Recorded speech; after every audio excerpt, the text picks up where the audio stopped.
Hello students.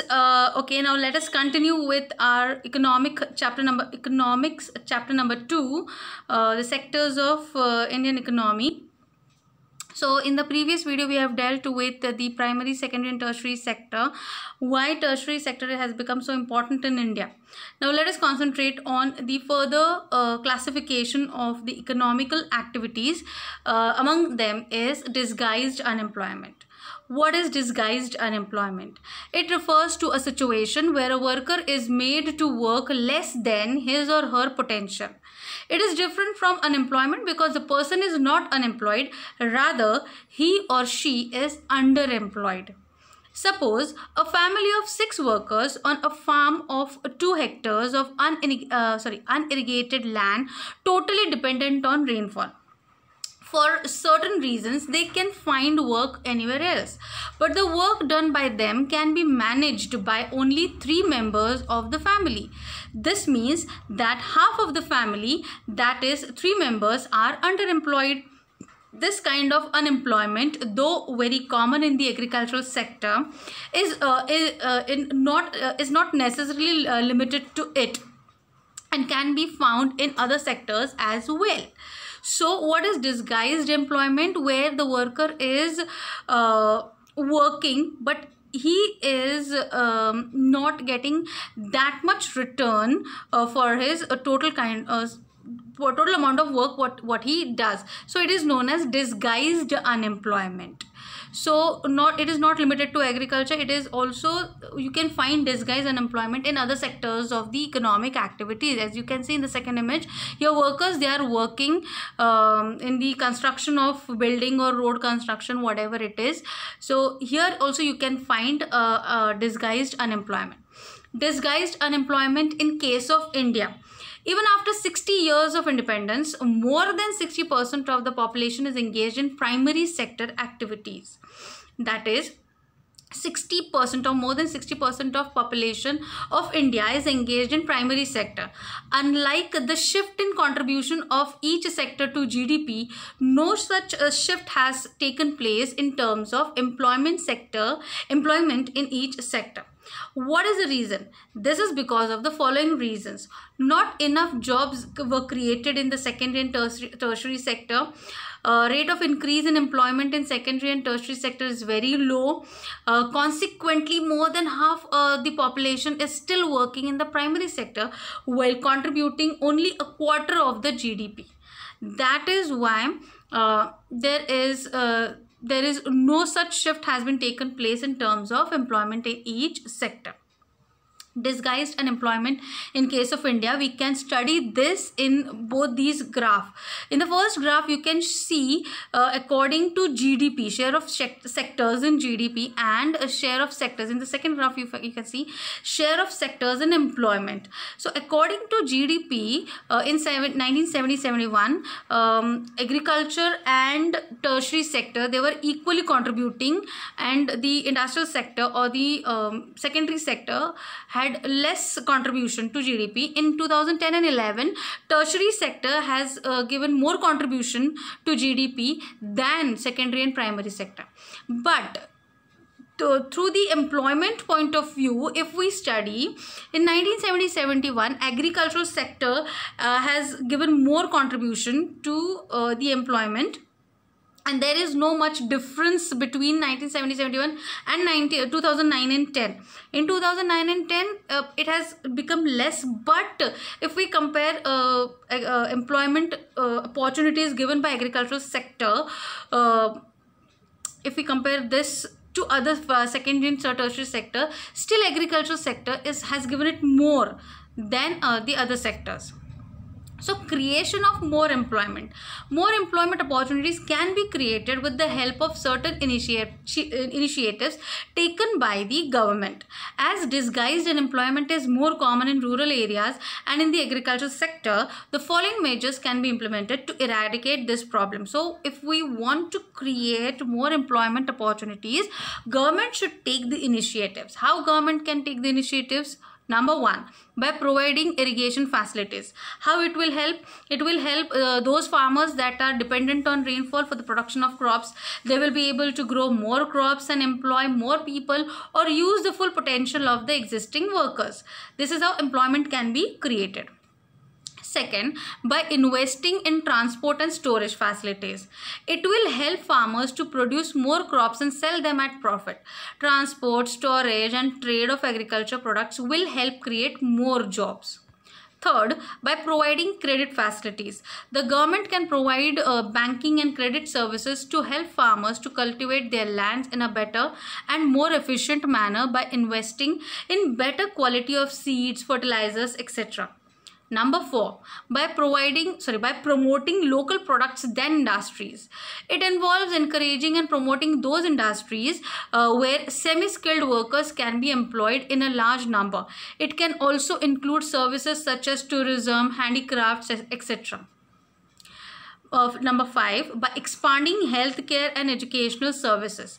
It would create jobs for teachers and healthcare professionals.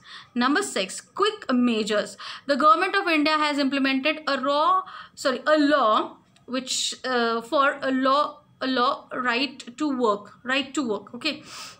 Under this law, National Rural Employment Guarantee Act 2005, that is NREGA, was introduced, that guarantees 100 days of employment to workers or unemployment allowance in lieu of it.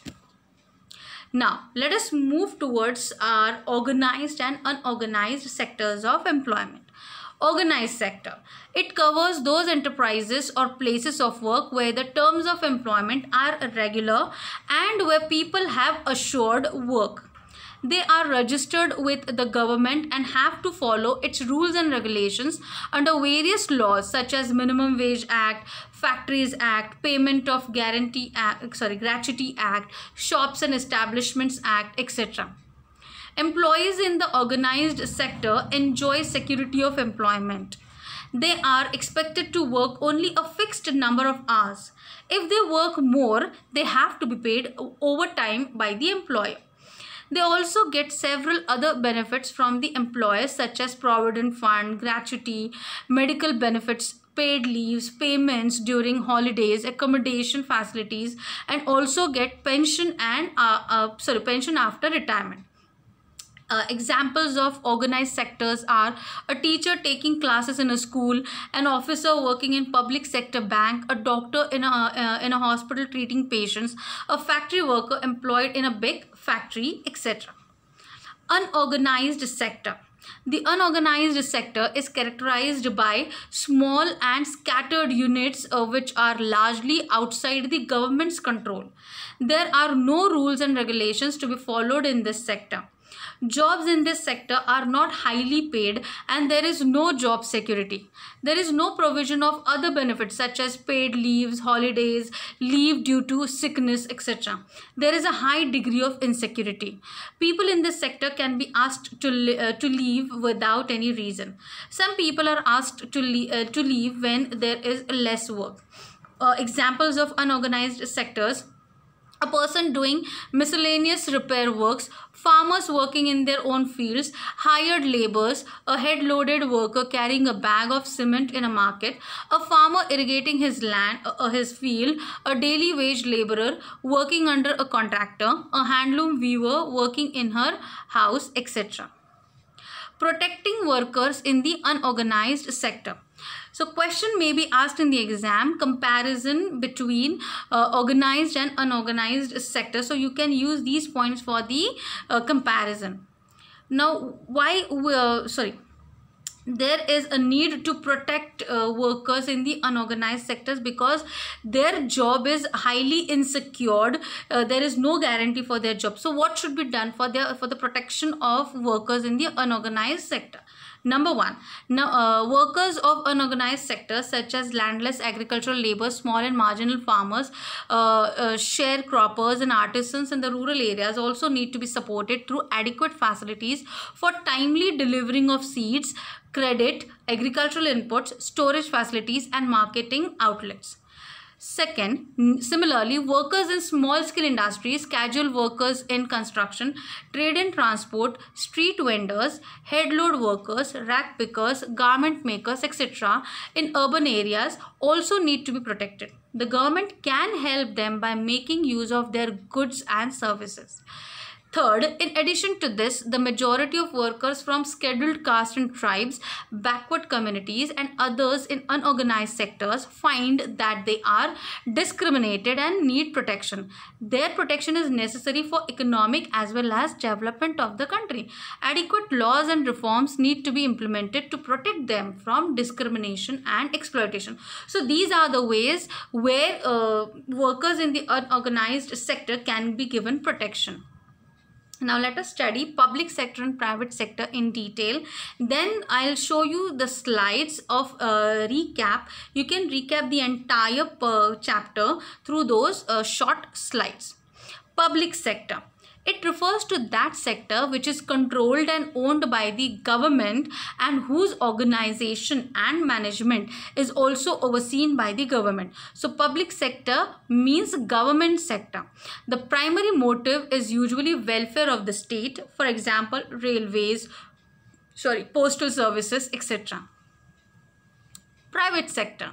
All economic activities are owned, controlled and managed by private individuals. All the economic activities of the private sector are influenced by the profit motive. For example, companies such as Reliance Industries, Airtel, PepsiCo, etc. These are the examples of private sector.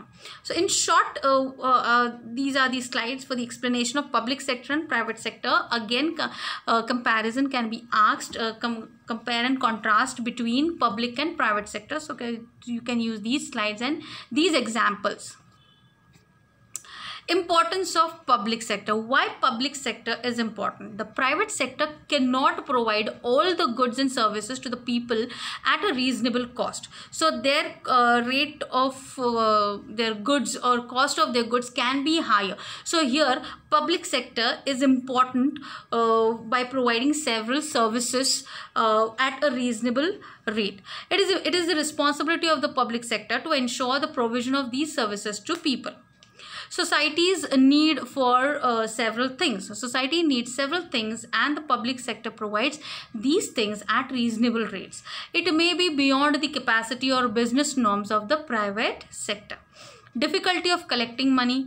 The private sector cannot collect money individually from all the consumers in the way government can in the form of taxes. So public sector is important.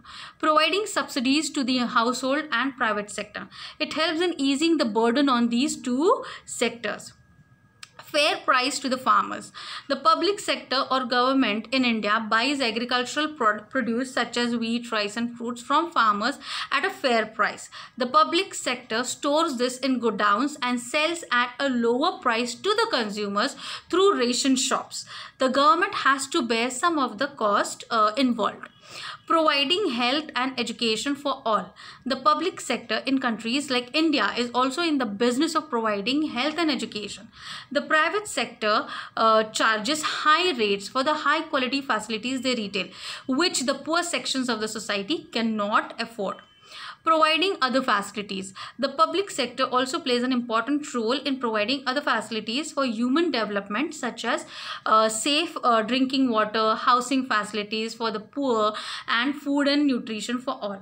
So in this way, public sector is very, very important than the private sector. So people of India should move towards the public sector.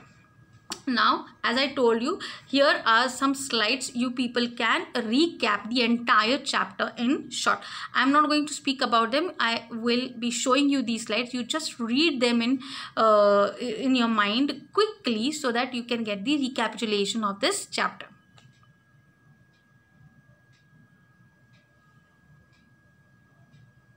You can pause the video while reading these points.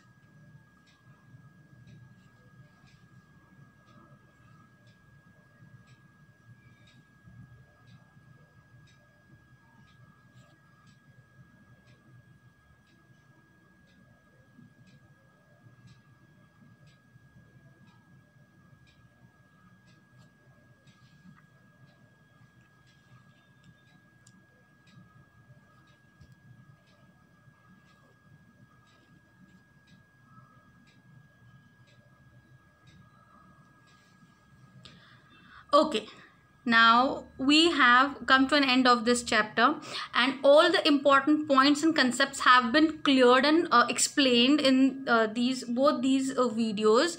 I hope you have understood. This chapter is very easy to understand.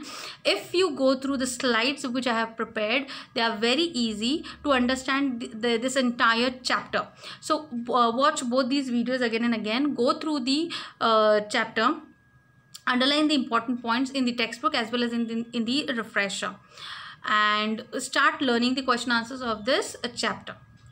And until then, please leave your comments before leaving the YouTube channel, so that I can come to know how many of you have watched the video. And don't forget to leave your comments, and chalo, bye. Everything is repeating again and again. Okay, chalo, bye.